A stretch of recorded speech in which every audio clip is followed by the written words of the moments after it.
इस युग में ईश्वर ने दो अवतारों को भेजा। सबसे पहले आए बाब, जो सिर्फ 24 साल के युवा थे। 1844 में उन्होंने घोषणा की कि उनसे कई ज्यादा श्रेष्ठ एक अवतार जल्द ही प्रकट होने वाले हैं। इस्लाम धर्म के मुल्ला गुस्सा हो गए, क्योंकि उनका मानना है कि मोहम्मद जी ही आखिरी अवतार है। इसलिए उन्होंने बाब को और उनके हजारों अनुयायियों को मार दिया।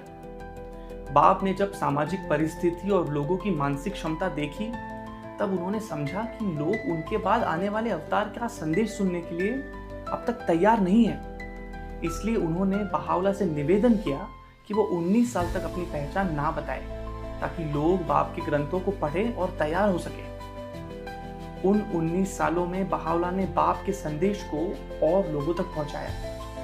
मुल्ला बहावला की तरफ लोगों की बढ़ती हुई रुचि देखकर हैरान थे, लेकिन क्योंकि बहावला एक प्रमुख मंत्री के पुत्र थे, उन्हें मारने के बजाय उन्हें निर्वासित कर दिया गया, ये सोचकर कि वो, उनका परिवार और अनुयायी सफर में ही खत्म हो जाएंगे। तब से शुरू हुआ उनका 40 साल का निर्वासन।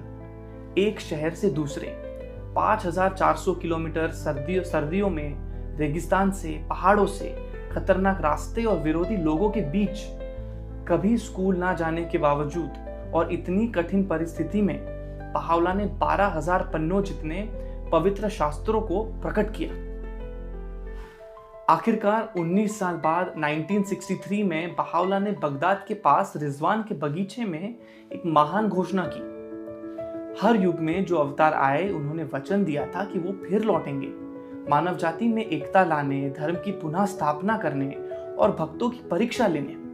हिंदू कल की अवतार का, बुद्ध मैत्रेय का, ज्यूज मसीहा का, क्रिश्चियन क्राइस्ट के लौटने का और मुसलमान कयामत के दिन का इंतजार करते हैं। ये सब वचन अब अलग अलग धर्मों के अलग अलग अवतार पूरा नहीं करेंगे।